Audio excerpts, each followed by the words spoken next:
Hey, Randy Joe here, and welcome back to the channel where today we are going to continue on with the Pink Floyd discography, listening to every single Pink Floyd album in order from their debut onwards. Now, of course, like I have said, if you've been following along, the only album I've ever heard from Pink Floyd before starting this journey was The Wall. So today we are going to be doing a re-reaction of their 1979 record, The Wall. And before we get started today, I just want to say if you want to see the full unedited reaction to this LP, go ahead and check out the description down below. For $5 a month, you will get the reaction for this, as well as every other Pink Floyd albums I've ever covered for just $5. Now, funny enough, I've already actually done this entire recording before. Recorded this whole thing yesterday, an hour and 20 minutes of this album, plus my, of course, analysis along with it. Unfortunately, the recording got kind of trashed and my computer crashed and I lost the entire thing. So it was a little frustrating. I closed the entire, app and shut down my computer, and I said, this will be a problem for another day. And then I just enjoyed the rest of my day as I possibly could, because unfortunately 2 hours of recording down the drain is a tough pill to swallow, to be honest with you. However, here we are, re-recording, reacting. I guess this is like a second re-reaction in a way, and hopefully I'll be able to further analyze this album alongside you guys, and I can express my feelings towards it. Because even though I have heard this album before, I listened to it the first time in 2020 and did a full review on my channel, my feelings for this album have greatly changed. At the time, I gave it a 10 out of 10, I believe. I think I said it was at least near perfection. However, at this point in time, I feel very different about the record. And in that re-reaction I filmed yesterday that unfortunately did not make it, I feel like I really came to some conclusions about how I feel about this record and why it's actually not as great as I once thought. I'm actually quite a The Wall hater at this point. I still think it's a good record. I just don't think it's nearly as good as I initially thought it was. But without further ado, I hope we'll get into that today. We'll talk about it today. Of course, there is 26 tracks, an hour and 20 minutes, a double LP, the longest project from Pink Floyd, not including Amagama, which I believe, you don't really count that considering the first side is a live side. Also, the live side's fantastic. But today, their first full-length, long, hour and 20-minute double album, studio LP. Let's get into it.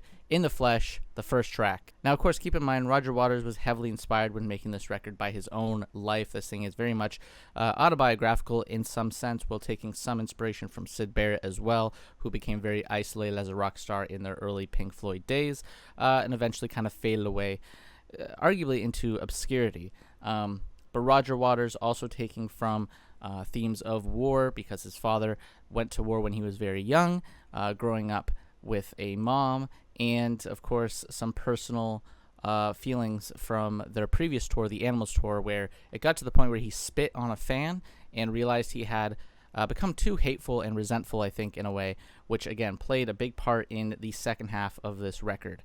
But without further ado, let's get into it. In the Flesh, the first track here. Let's go. I do love the first line, isn't this where we came in cycling the album out, which we'll get to when we get to the end, but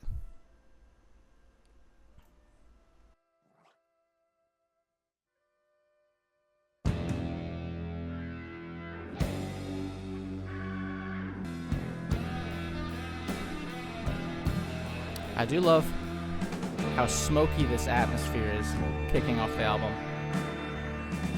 and this rising sort of twisting synth.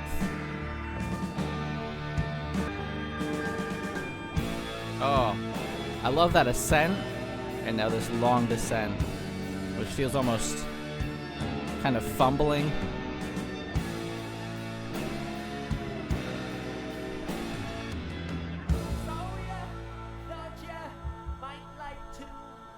And,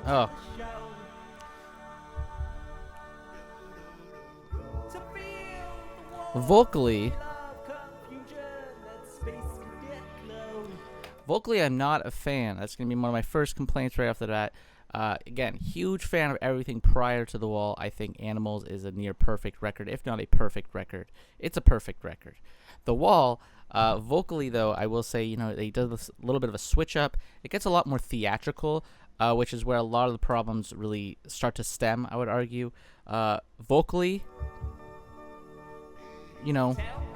Waters' vocals are kind of cartoonish in delivery. It's very over the top, very melodramatic in a way.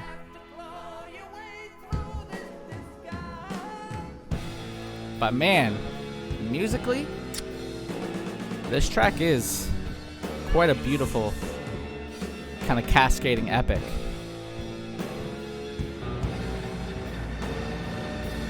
Love the organ playing here. Very buried in the mix, but very infectious.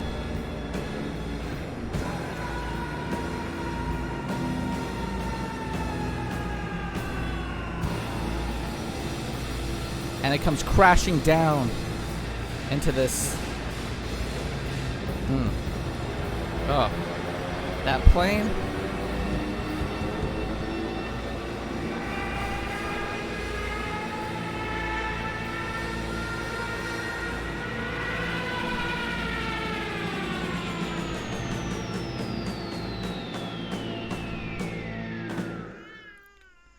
That chaotic, kind of war-torn ending.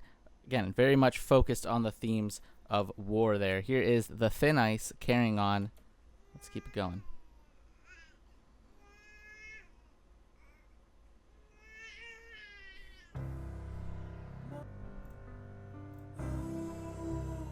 Here, we got Pink coming into the world. His mom, his dad introduced right off this first track, who both play a very pivotal role in the formation of this metaphorical wall of isolation.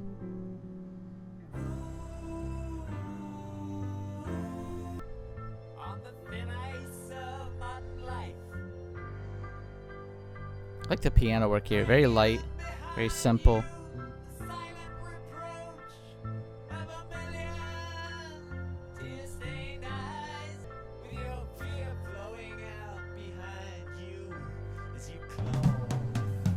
Very delicate nature of the life, of the modern life here. Gilmore's guitar work, though, quite infectious, quite kind of nasty in tone.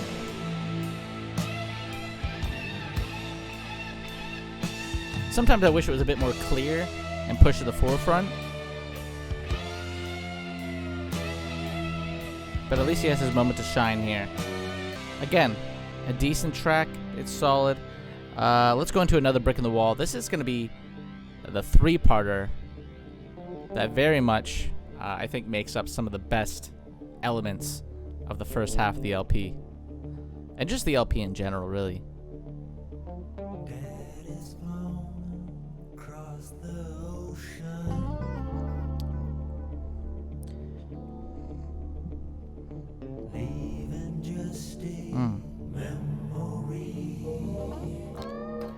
The first element of the wall being placed here, his father abandoning him when he was a very young child, leaving quite a traumatic experience on Pink, one that will plague his life along with a bunch of other traumas we'll see.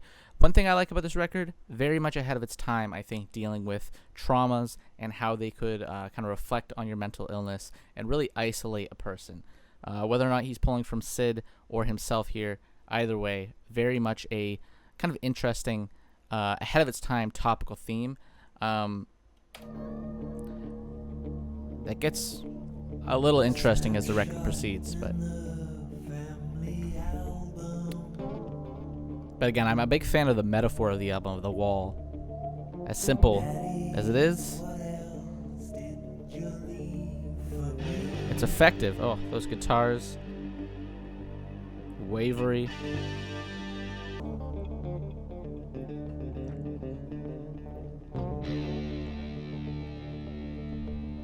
The tension of this track is really what kind of drives it in a lot of ways. Very kind of anxiety-induced. that simmering trauma deep within Pink here.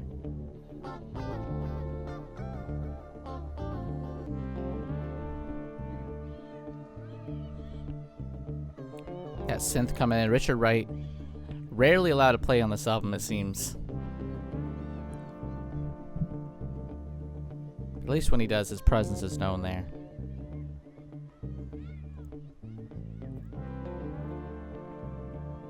A decent first parter, maybe a little bit drawn out. But again, it sets the tone. Let's go into the happiest days of our lives.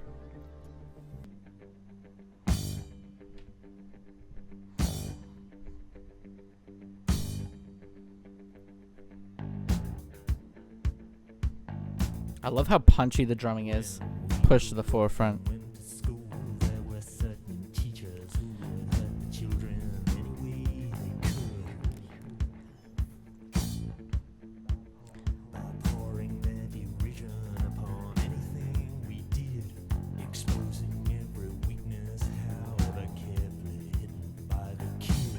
Again, another piece of trauma here. The school board life here. Waters kind of reflecting on being back in school through boarding school, where the teachers would belittle and kind of verbally, maybe even physically at times, abuse these children. Again, adding to this continued trauma. These power-hungry teachers who, at the end of the day, just, take out all their cycle of abuse on these kids.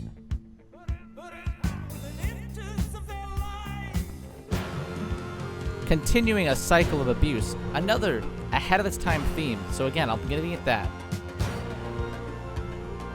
Love the drumming here. Very sporadic and cyclical.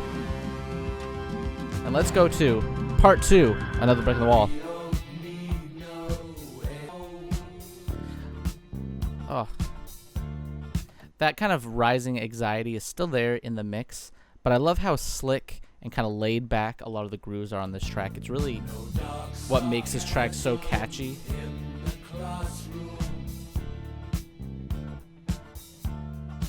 I think is what made this track such a popular track.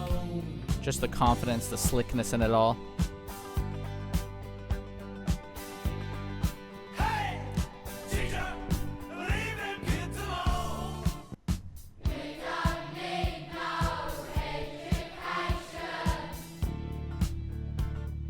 The addition of the kids choir as well, reinforcing the kind of school boarding theme once again.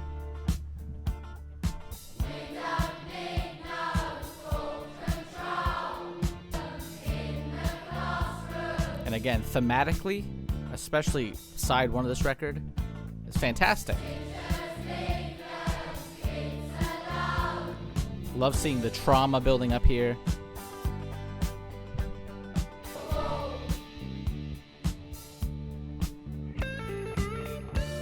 Oh.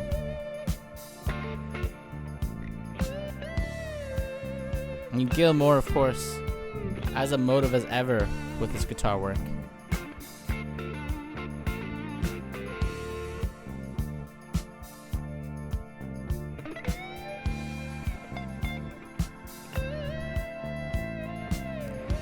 One thing I'd argue is that Another Brick in the Wall Part 2, this track, has a bit of a kind of new wave flair to it. I think the catchiness especially kind of reminds me a lot of Talking Heads of that era, specifically their second LP especially. It's very groove-based, this track.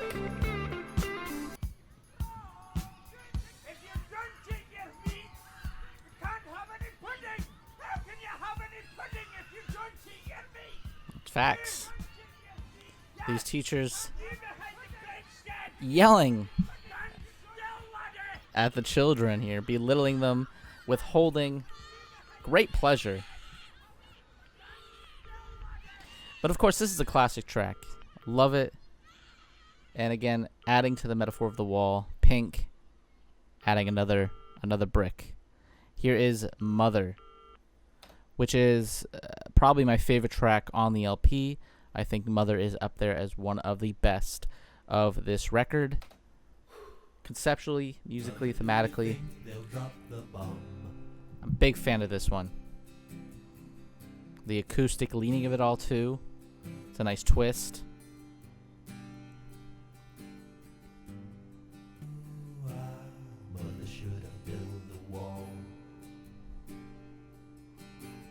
Love the irony in this track especially. Mother, should I run for president? Because we've got a real mama's boy kind of complex here where he is leaning on his mother to the point of codependency, and she in turn is very overprotective, as we'll see throughout the rest of the track. She is very sheltering of Pink, and this of course kind of adds to the wall by making him kind of scared to experience the real world and life in general, I should say. And I love the irony in it all, especially when the mother comes in the second half of this track. Because she's painted as all loving in a way, but in reality, doing far more damage than good. Mother, should I trust the government?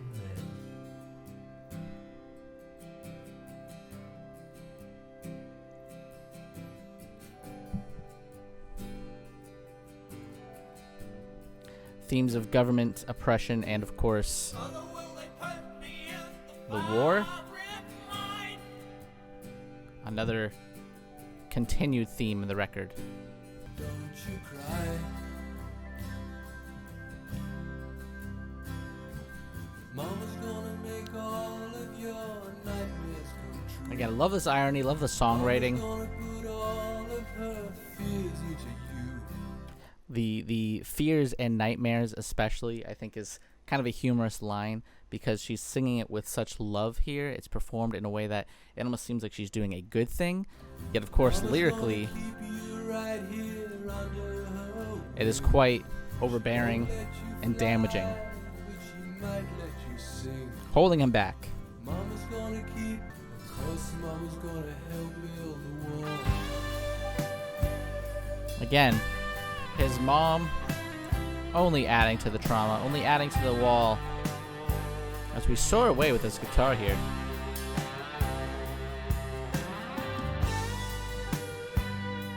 Love how, like, just out of this world Gilmore always sounds on the guitar.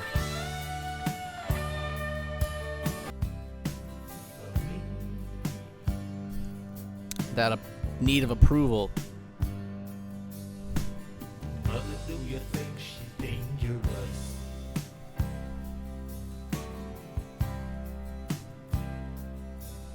Tell me.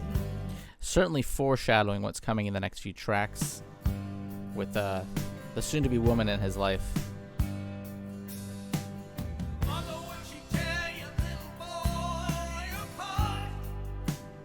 I also like how Pink points himself as a little boy in a way. I think it kind of shows a sense of immaturity still in him. And his almost stunted growth, perhaps caused by his mom.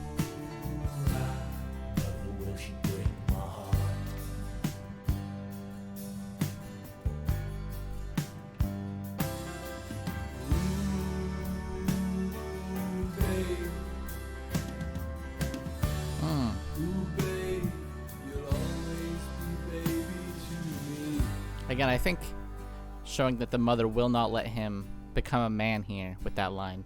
Always be baby to me. Mother didn't need to be so high. And further inflicting a lot of damage onto Pink. Which again, I think that's a very ahead of its time track and only adds to the incredible themes of the first half of the record that I think is done quite well. Here's Goodbye, Blue Sky.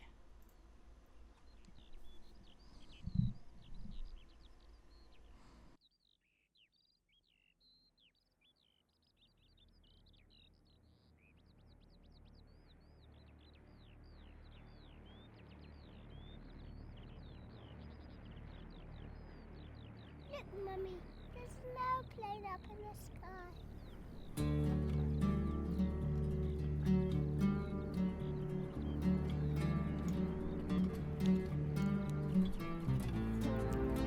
That looming threat of war in this post-war America. Well, I should say post-war Britain. My bad. We are a British band after all. Did you ever wonder why we Oh. had to run for shelter when the promise of a brave new world unfurled beneath the clear blue sky? This post-war world promising a clear blue sky. I really like that element, but I've never noticed the Brave New World line as well. Perhaps a reference to the novel of the same name. Again, kind of hinting at a government oppression, something that I feel like Pink Floyd has never shied away from in the past. I never really noticed that line, but it's nice. I feel like Easter egg, little detail. But maybe it's unintentional. It feels intentional. The flames are all long gone, but the pain lingers on. Not one of my favorite tracks off the first half. Goodbye, blue sky. It's kind of just there for me. Goodbye, blue sky. Goodbye. Goodbye. I think at most it offers a kind of looming threat, a looming anxiety that is very much in the DNA of the record. It's an atmosphere builder, is what I should say. Let's keep it going, though. Let's go into the next track, Empty Spaces.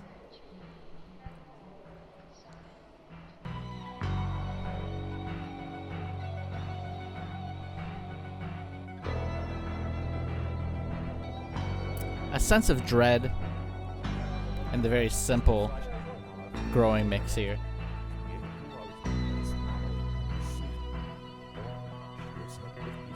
But a track that certainly kind of exists just to prop up what's to come.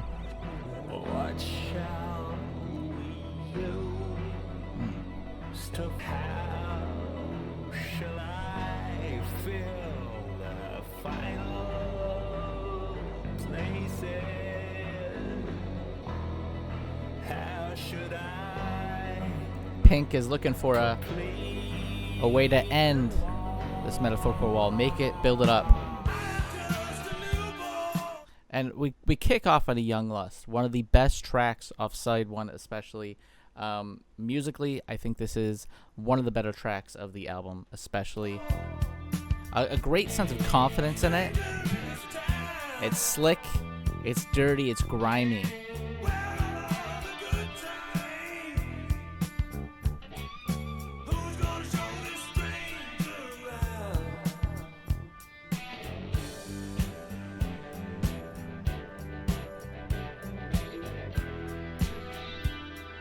There's just such a atmospheric confidence in this.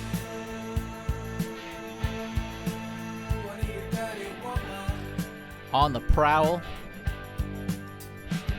for some undirty deeds.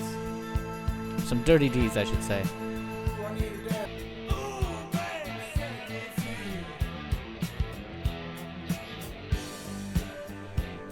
This has almost like a bluesy sort of old school rock tone to it.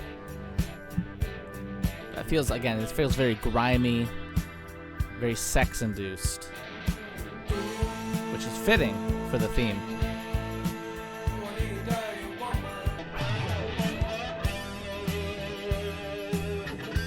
Oh.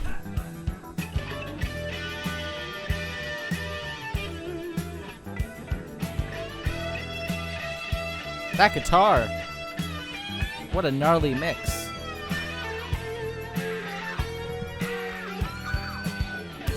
Spinning out of control.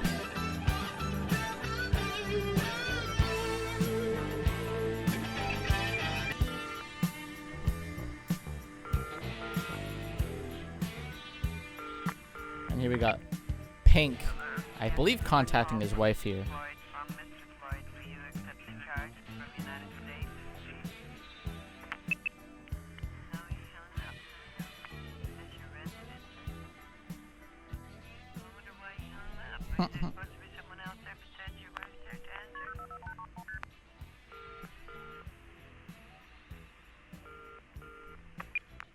Hello? This is United States calling. Are we reaching? Yeah, there you go. He hangs up. I've always been conflicted on this track because I love it musically. Conceptually, I've always been a little confused on the fact, is the protagonist of this track the one that his wife cheats on him with, in search of a dirty woman who is Pink's wife, who he then sleeps with, therefore cheating on Pink, which closes out the track here where Pink calls his wife to find out that she is sleeping with another man, which, again, adding to the trauma, adding to the wall. I've always been a little conflicted and confused. Is it Pink on the prowl in this track for a dirty woman, or is it the one that the wife is cheating with? However, on further listenings, I've always believed it to be the man that is, cucking Pink's, Pink himself, actually, I should say. So that's how I've always taken it. Here he is, one of my turns. I think Pink here on tour, perhaps God, what a fabulous room. a little upset, depressed in his state here, as he brings a groupie back with him. This place is bigger than our apartment. Let me know when you're entering a room. May need to say she can have you. What are you watching? If you'll just let me know as soon as you can. Pink is in a very dark mindset on this track. You can hear it in that looming synth, Are you feeling okay?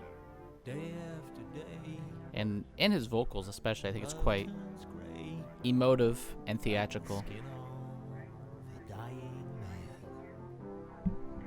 Brutal lyricism as well. A night after night, we pretend it's all right, but I have feel cold as a razor blade, tight as a He's tightly wound. tourniquet, dry as a funeral Pink drum. on the brink of crashing out here. Right here.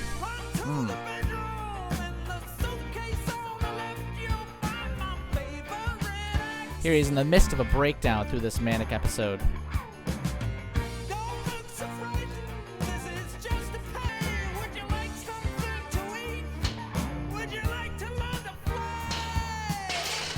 And maybe Pink is getting violent and abusive in this act.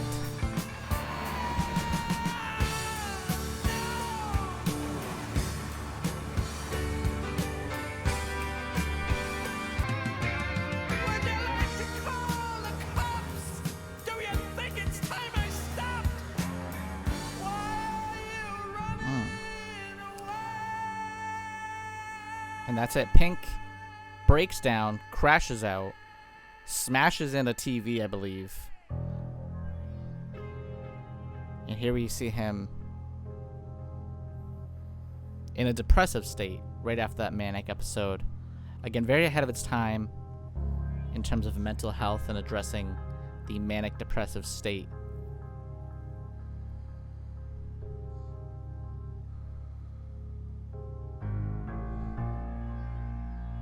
It's such a sluggish, almost repulsive sounding track.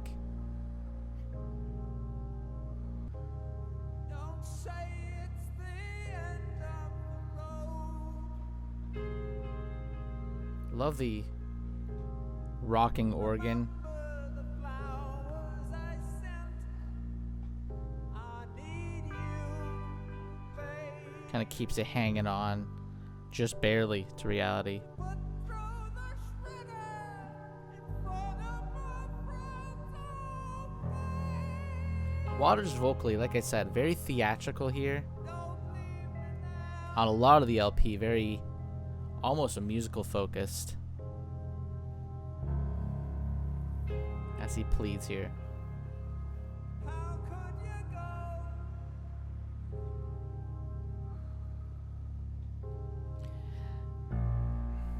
It's quite a lengthy When you know how I need you. and perhaps meandering, drawn out passage here, which I'm very mixed on. How can you treat me this way? Very much a pity party at this point for Pink. He is in the why me state, begging his wife to not leave him. Or maybe the groupie from the previous track.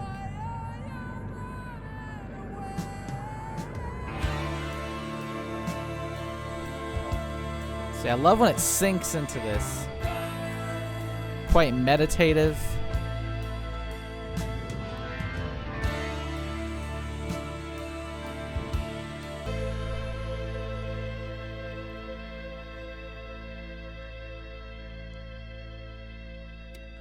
Now, like I said, very mixed on that track. The very slow, kind of ticking passage of it is a full 3 minutes. It really takes its time. And while I love when Animals takes its time, I loved when Wish You Were Here took its time, especially in Shine On You Crazy Diamond. Great, musical passages.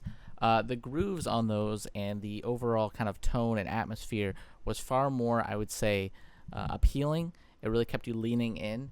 Whereas, this track here, Don't Leave Me Now, those first 3 minutes really start to push their limit for the groove. There's nothing there too much conceptually and instrumentally that really keeps you leaning on. It's kind of just Pink in this depressive state.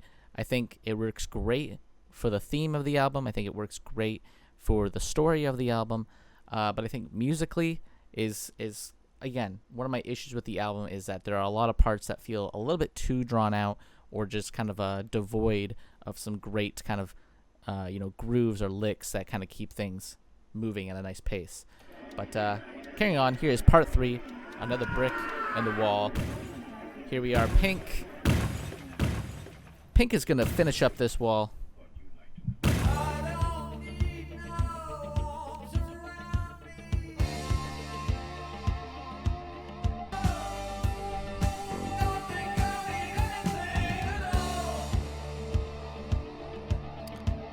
Putting up those final bricks, isolating himself from the world.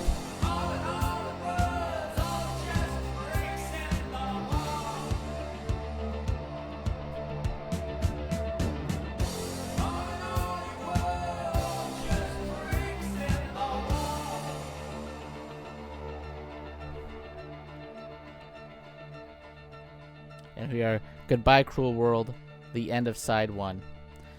I've always felt Another Brick in the Wall part 3, it was kind of just there to continue the theme. Again, musically, it's kind of just more of what we heard. Part 2 is really the peak of that 3-parter.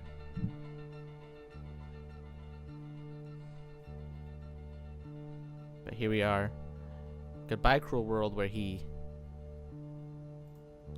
commits to full isolation in this track.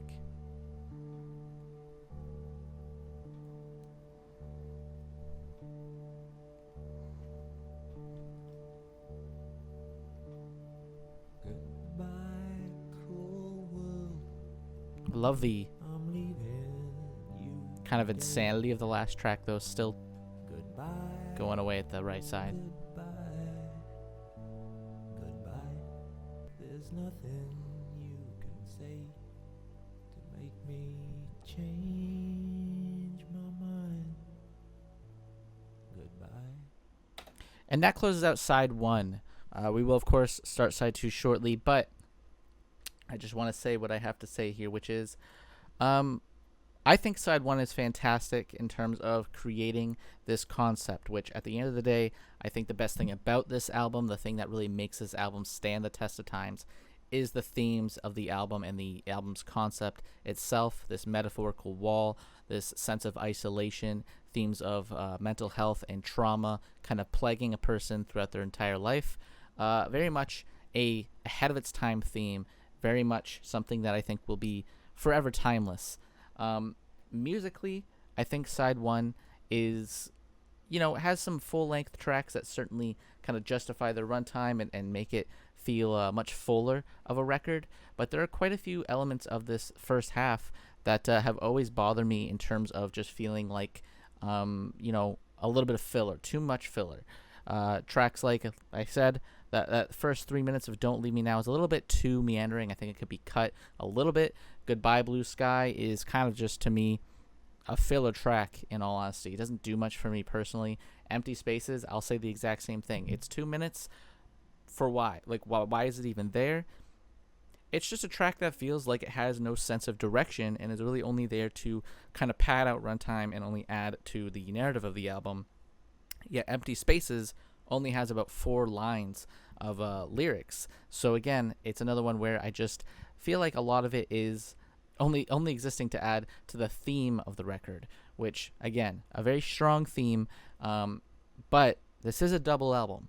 And even though I'm saying it's a strong theme, it's a great story, it's a timeless story in a way, this is where I think the record falls apart.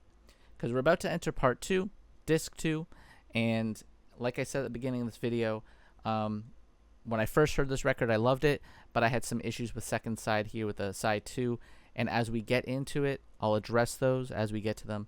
But the theme, the concept of the album, it just goes off the rails, and not in a good way, because obviously Pink, we expect him to go off the rails. The building of the wall and the trauma, to me, is done so well, has some great sort of character development to it, or I guess character of development, or lack of development, because he kind of falls apart obviously throughout the runtime there. And disc 2,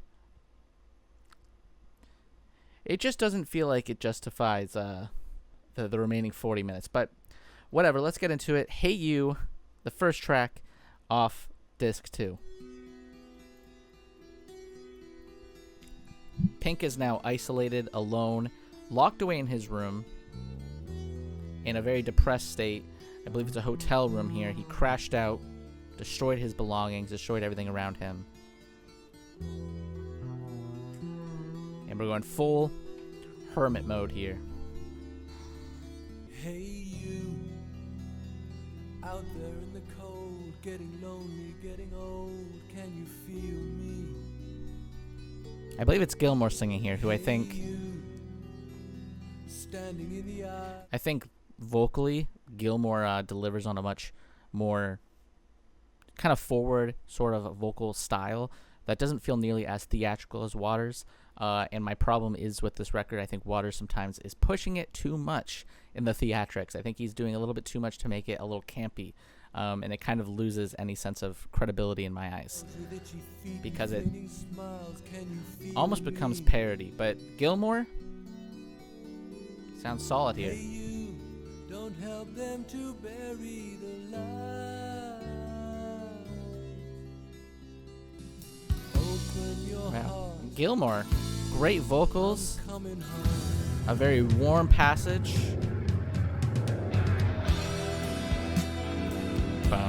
And the instrumental is so like growing and mammoth in tone. It feels quite like angry and heinous in its delivery. It's just such a like pummeling sort of constantly turning instrumental. I love how kind of vengeful it feels in a way. And Nick Mason spinning around and dropping that drum. And Gilmore doing his thing, letting loose.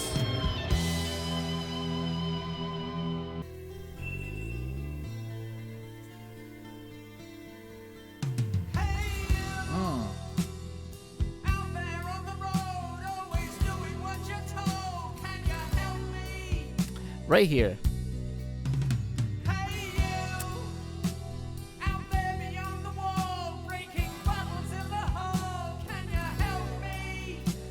Like I was saying, I think Waters, compared to Gilmore on this track, Waters is getting quite cartoonish vocally. I think he's pushing it too hard to try to push a sense of emotion.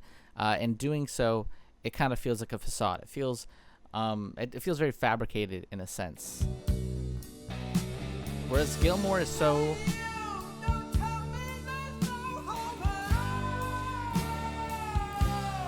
It almost feels karaoke, if I'm being honest.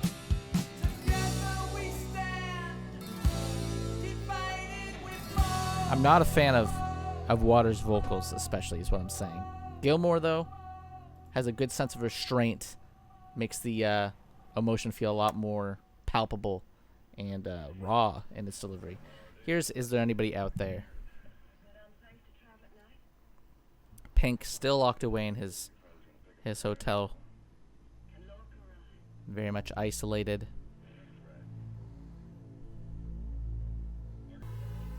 Is there anybody out there?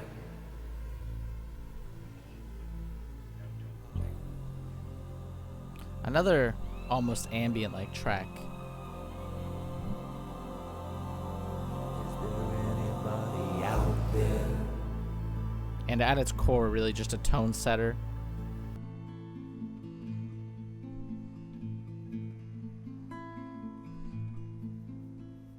I do like the acoustics here.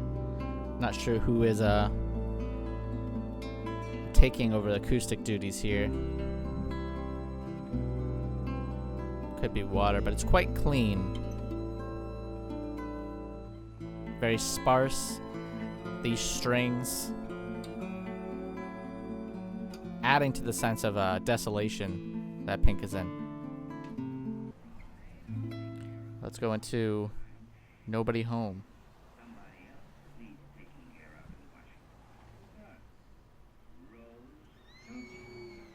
Again, Pink is still held up in his hotel here.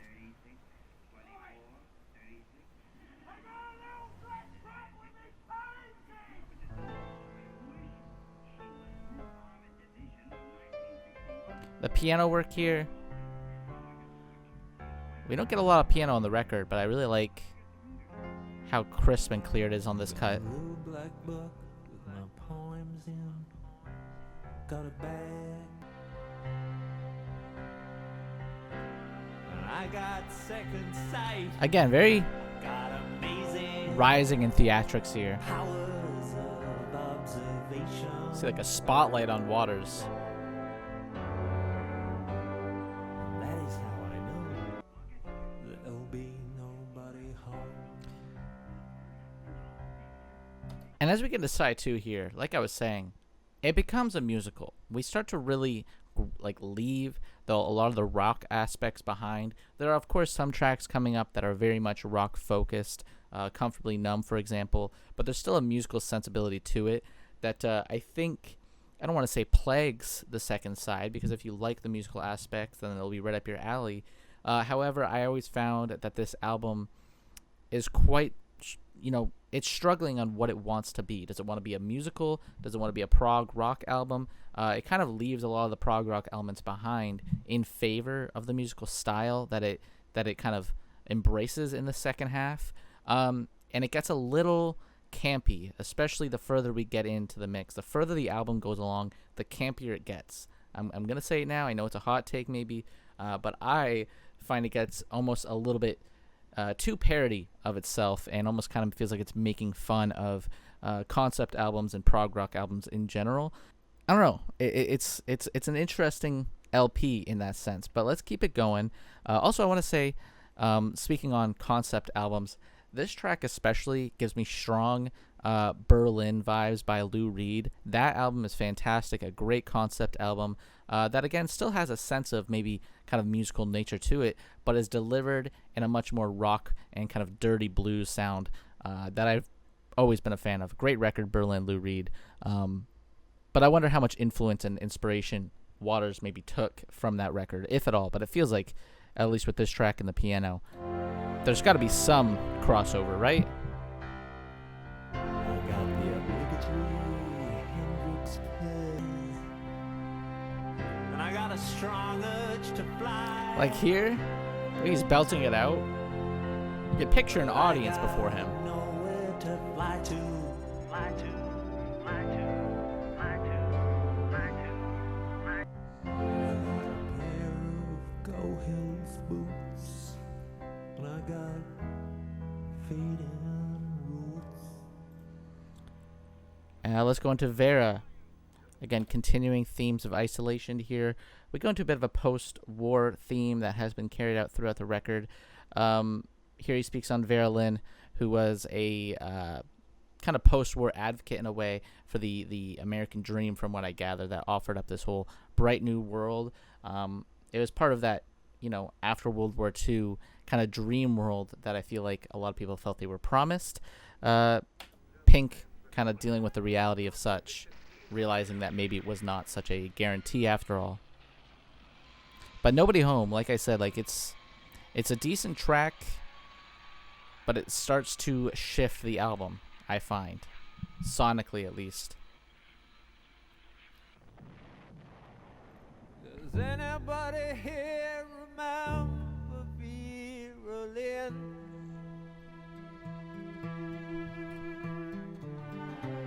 Remember And even the strings, how she said that we would meet again I feel like the reliance of strings sunny day.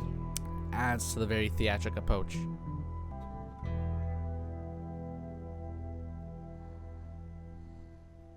Vera, Vera, what has become of you? Pink is Does anybody else lost here. feel the way I do? And maybe this track he's looking for a connection to anyone, but maybe he's using Vera as a way to hopefully find that connection as he struggles with the reality of the world. Here's Bring the Boys Back Home, that theme of war coming back. Again, he's still locked up in his room, by the way. He's still isolated after building the wall.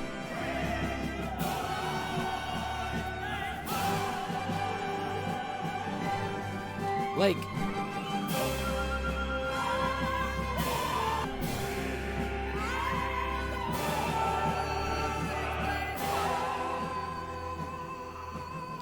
Water's belting it out over that mix. That's another one where, like, it rises. It gets so kind of operatic and massive in sound and very musical heavy. But for what? It just feels like filler to me. That's all I'm saying. A lot of these shorter tracks are just there for concept alone, and kind of lose a sense of cohesion with the record.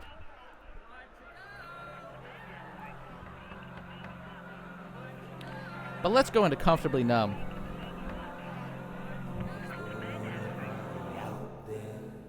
Here he is being taken out of his room. He's got to perform after all. He is a rock star, this Pink. But Comfortably Numb is the standout track on the second side, maybe. Just not if you can hear me. Just the basic facts. Can you show me where it hurts? Pink here, kind of turning to drugs here. Obviously a very common thing anyone struggling with mental health issues may know. They want to numb the pain as much as they possibly can, and in many occasions they will turn to drugs to do so, which is Pink's solution here. There is no pain, you are receding. Even these Smoke on the horizon. spiraling synth or You are only caught those strings, in waves. Your lips those spiraling strings, very much reminiscent of Sad Song by Lou Reed off of Berlin. Again, I feel like there is some influence. but I can't hear The way what they you say. kind of wave up and down. I was a child, I had fever, how I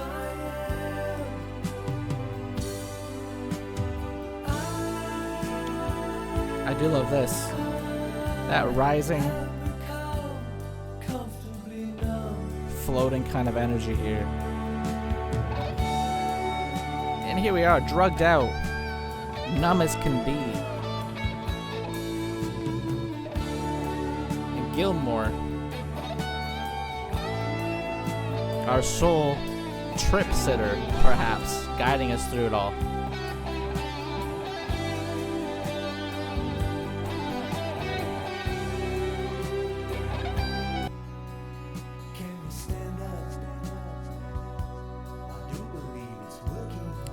Yeah. He is hyped up on drugs, and he's gonna get back out there. But what will Pink do out there, I wonder?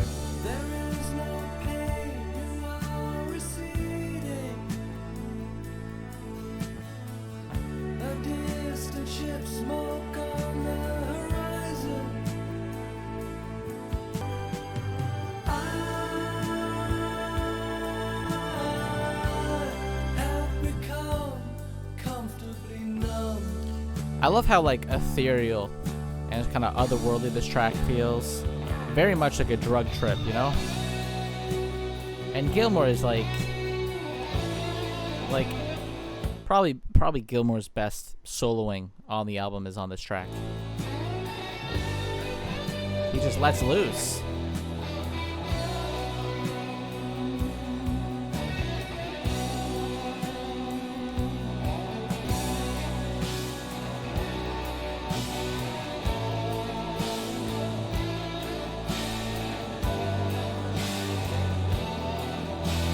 Love that.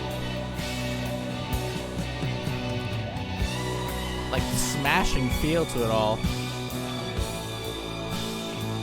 Mason just destroying his drum set.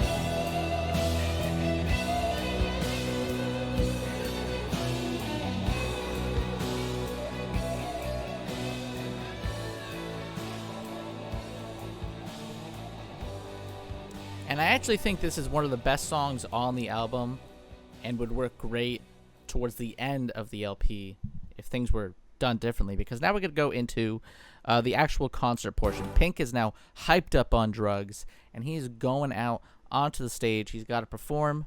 The show must go on is the track.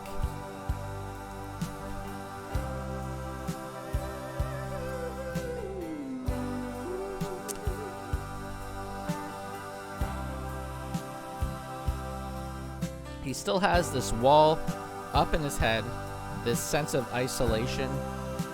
He is depressed, he's angry, and the drugs are really the only thing driving him forward here.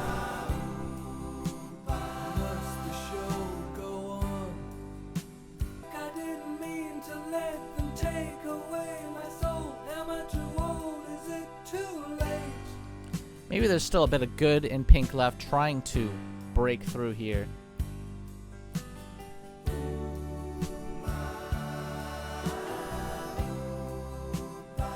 These backing vocals adding a sense of a doo-wop nature to it.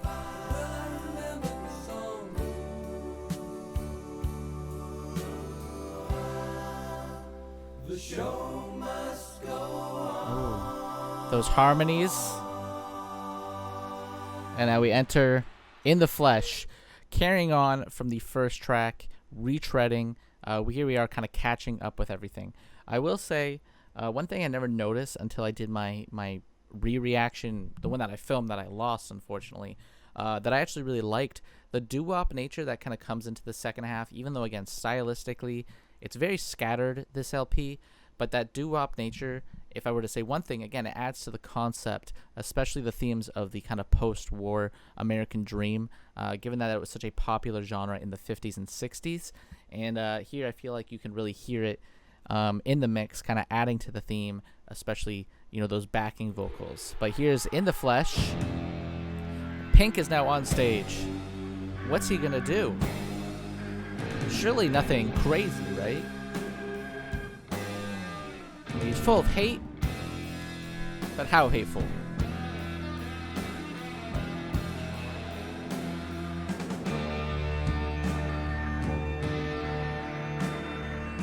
Very bouncy synth.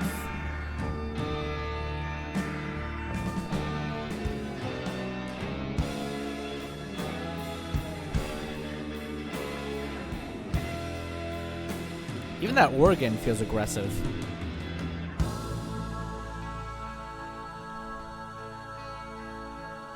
Those backing vocals, angelic. Those doo-wop elements still, it's almost like a ethereal, dreamlike state on these drugs.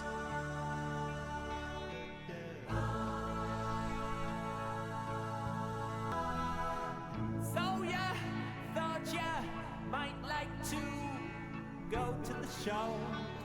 I don't like his vocals, especially just this passage here. Feels very cartoonish. Again, vocally, very theatrical, but very goofy as well in its portrayal.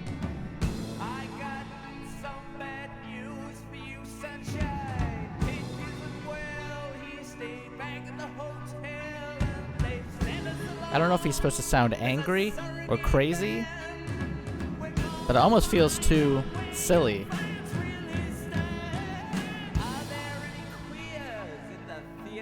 Oh, Pink, what are we saying? Hold on.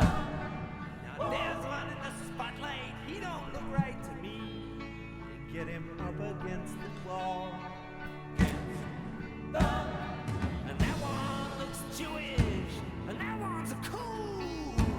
Putting on his riffraff into the room. There's one smoking a joint.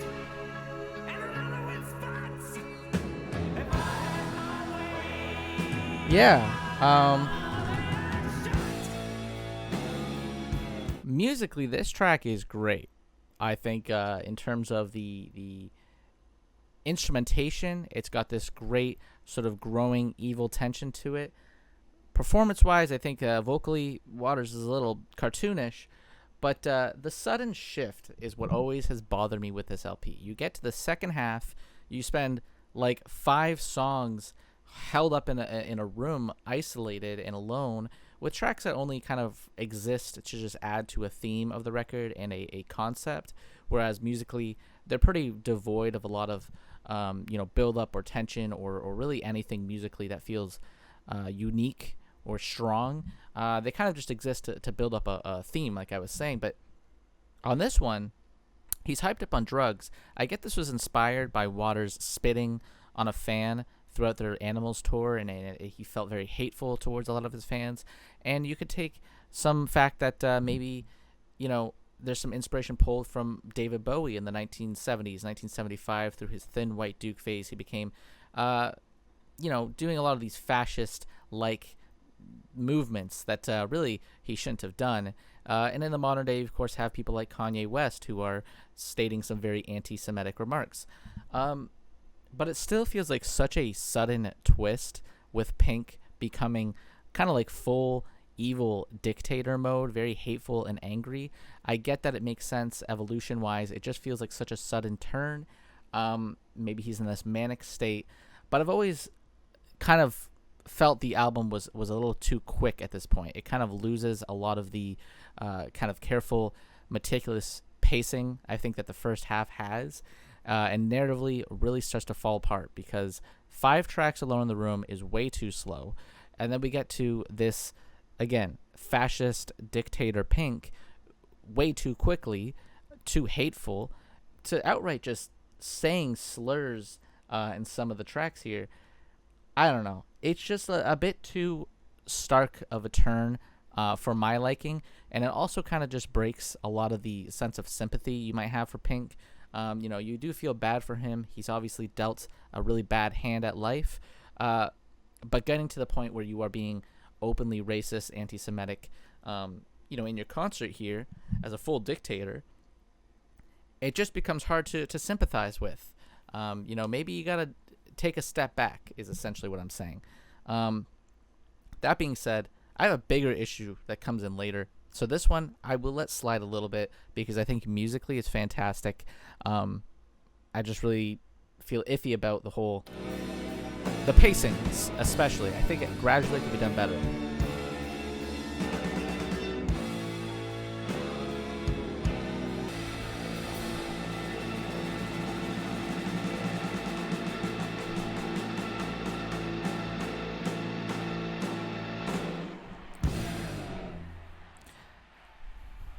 I think also the performance from Waters feeling very cartoonish in a way up against this very kind of hateful and serious, fascist mode that he goes. It almost feels like it doesn't really know which direction it wants to go with the tone of the record, because the first half of the record is pretty dark and pretty depressing at times, and will feel crushing instrumentally. But then that one, it feels like it's got a lot of humor in it. tonally, it just doesn't. It just feels like it doesn't know which direction to take. But here's Run Like Hell. Let's keep it going.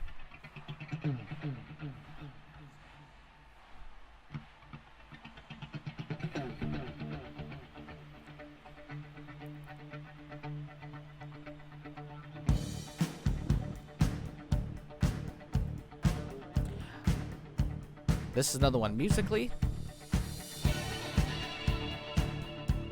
feels very invigorated.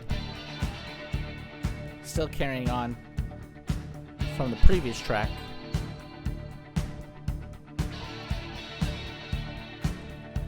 The groove is what really drives this thing.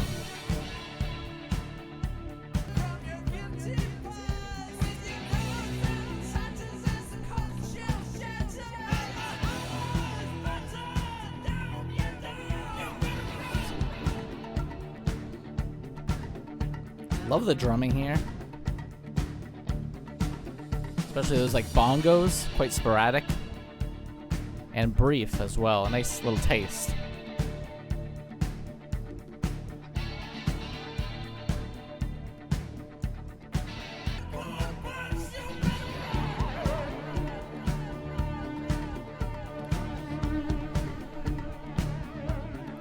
I think this track would almost be better with no vocals, if I'm being honest with you, because I think musically there's so much going on.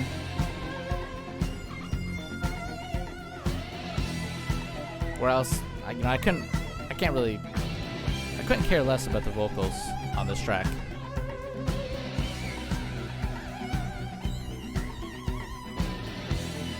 Because we've taken such a sudden turn conceptually, it's very hard to take seriously at this point.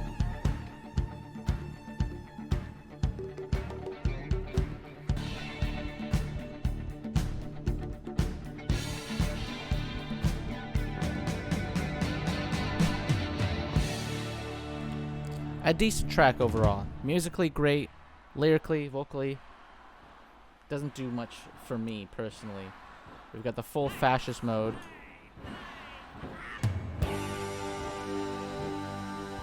Waiting for the Worms is this one here. These doo-wop elements, again, coming back full effect.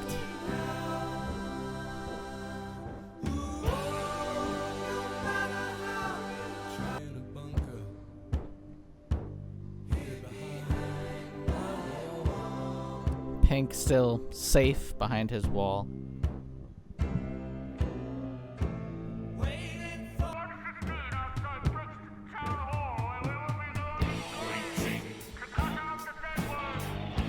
Again, very musical focused here. Got the Worms kind of marching.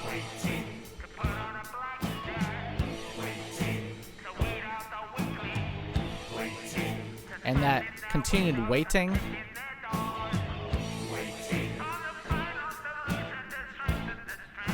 You can see the musical at hand here. But a lot of the rock elements of the record have gone quite minimal.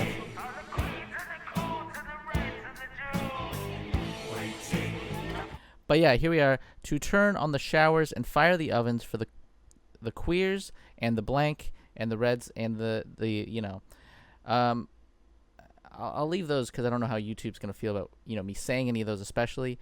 But my point is, this whole final solution, again, you know, once again, hinting at World War II and how it affected Pink, clearly, and him in his very angry state. It's just such a sudden turn.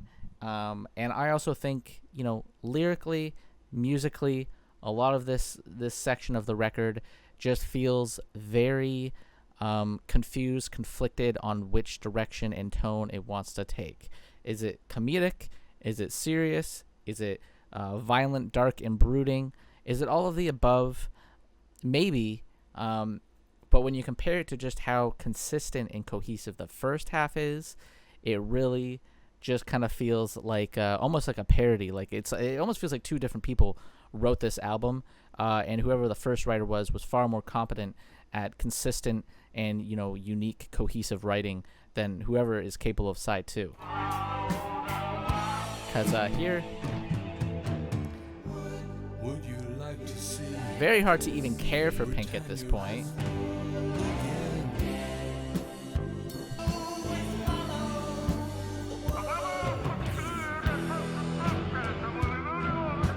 This also just feels like such a drawn-out track. It's only 3 minutes, but man, like this... Oh, I guess 4 minutes. It just feels like it keeps going. The multi-structure element feels kind of haphazardly put together.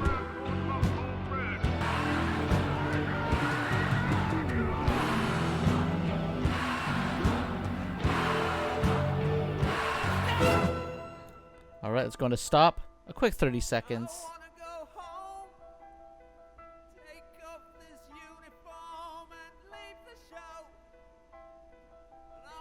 Pink thinking of his life, his choices. Is he guilty?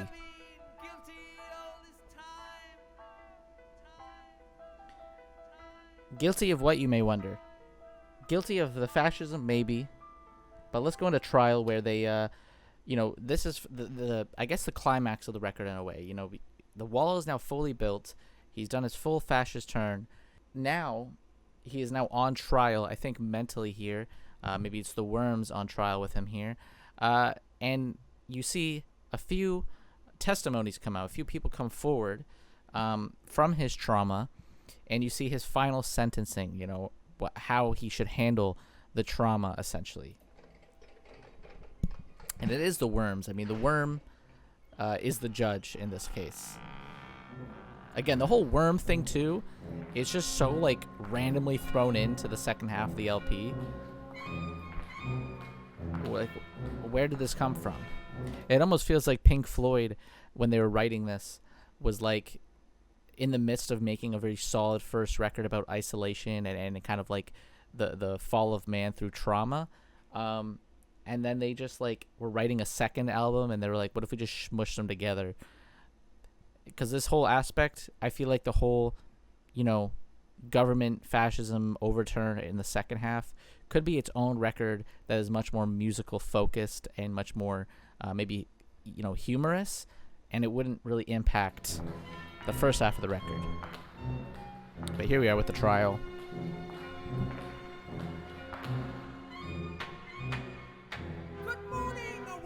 Even vocally here, so over top, full-blown musical.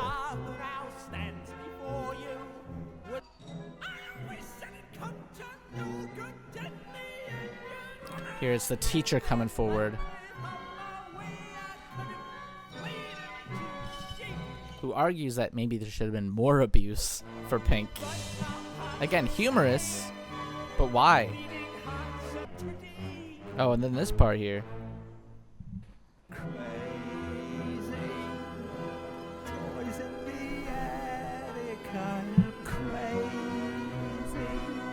Like, this is just like a weird Disney villain at this point, kind of musing over his craziness. It feels comedic and cartoonish.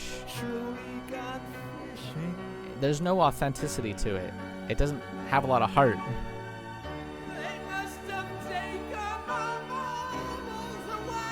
And vocally, like,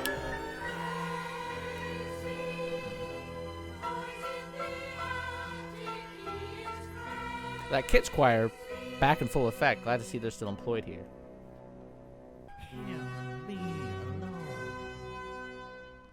And then here his mom comes in. I think that was perhaps his father in the previous passage, but his mom, smothering, overbearing.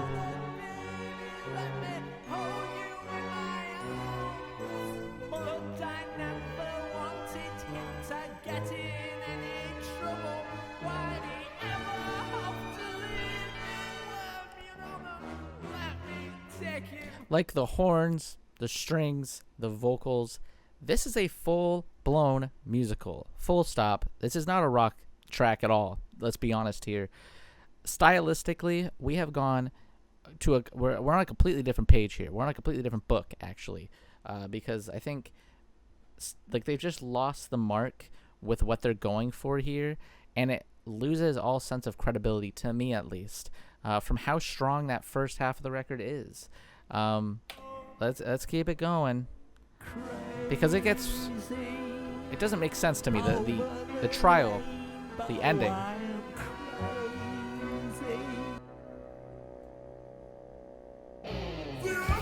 There's the rock elements. Okay, so the worm here. Here's the testimonies of the overbearing mother of, I believe, the distant father and the teacher, who just says, like, we should have beat him more. And his solution is, like, that he deserved it, that Pink Floyd deserved all the trauma and pain. I don't know if that's supposed to be part of the comedy. I don't know. It's not very clear.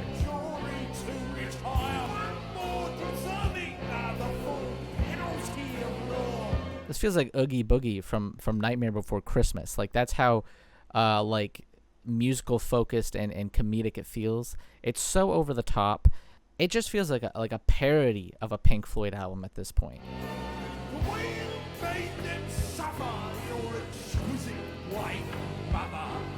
Like, we've gotten to defecation on the album. Come on. Tear down the wall, they say. That's his punishment, his sentence. And I'll get to this final point after the last track, but I love the chant aspect. Very triumphant in sound, in a way. Very evil sound. Ooh. With a crash.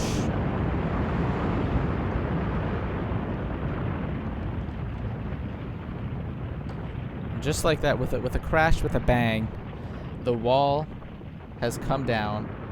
The metaphorical trauma wall. Here's outside the wall to close out the LP.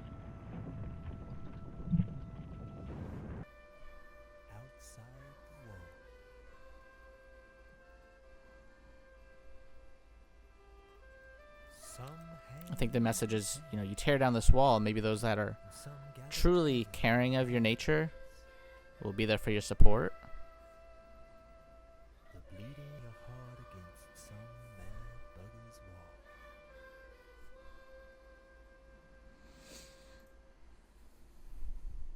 A nice simple kind of end credits, a little epilogue, maybe about, love after leaving your isolation and accepting those who still accept and love you, perhaps, which I guess is a nice finish. I like that it... Oh, we're just going to... It didn't cycle the way I wanted to. But isn't this where it ends off the album, and then it starts the album with We Came In, implying that this is a endless cycle for Pink. He never truly escapes the trauma, the pain. He never goes to therapy either. If this is the main cycle he's going in, there's no point in which he goes to therapy. Is the trial him going to therapy? I'm not sure. The trial, though, is the track that to me is just so over the top and cartoonish and silly. It feels like a Disney villain track, and not in a good way either. I need the full animation to fully appreciate it, maybe, but the sentencing, once they've dealt with his trauma and addressed it all, they say to tear down the wall. They grill it into him. They make it clear that Pink, put up this wall and he needs to just take it down, which is sort of a non-ending. That's my problem with the album. The solution to him having all this trauma and pain in his life and building this metaphorical wall is to just stop it. They're like, just get over it. That's kind of what they're saying. They're kind of giving him a tough love, maybe, or telling him to suck it up, as the old adage is. But it's a non-ending because it ends with him tearing down the wall, and the last track, kind of hints at, those who really love you will be there to support you and take you in, which is a nice little track. It's only a minute long, so it's kind of like a footnote. They kind of just wanted to leave that nice, wholesome ending to the side, I guess. But it's not a solution. I don't know if that's the point, to add to this cycle of abuse with him, but it just feels like a lot of build-up for no reason whatsoever. And it also feels like two distinct, separate albums. Side one is very strong. Like, the pacing's fantastic. The character development with Pink is fantastic. The evolution of the wall with all the traumas, each part of another brick in the wall kind of adding to it. I like all of it. I at times feel like it meanders a little bit. I think it doesn't fully stick the landing with some of these tracks. But it ends side one in a way that feels very cohesive, strong, and has a great sense of development. Side two, I cannot say the same for. You've got, let's see. He goes up into the hotel, and we'll say, we'll end the album. He's in the hotel. Hey, you. Is there anybody out there? Nobody home. Vera, and even Bring the Boys Back Home. That's 5 tracks. Short tracks, but 5 tracks regardless, with, a runtime that probably comes to around 12 to 15 minutes of runtime, where he's just held up in his room, and a whole lot of nothing happens. He kind of reminisces, which is, I guess, something, but then he just has this sudden turn that, again, drags out into this very overdramatic, push to its limits, fascist overturn, and gets incredibly more and more musical focus and less just like a prog rock epic focus, which of course Pink Floyd is known for, and becomes like a parody of Pink Floyd in a sense. And by the time we get to the trial, it's just like is this just a comedy? I don't know. I'm just so conflicted on The Wall, and I've always have been. When I first reviewed it, I really enjoyed it, but I remember even in my initial review I said that side 2 was a little messy.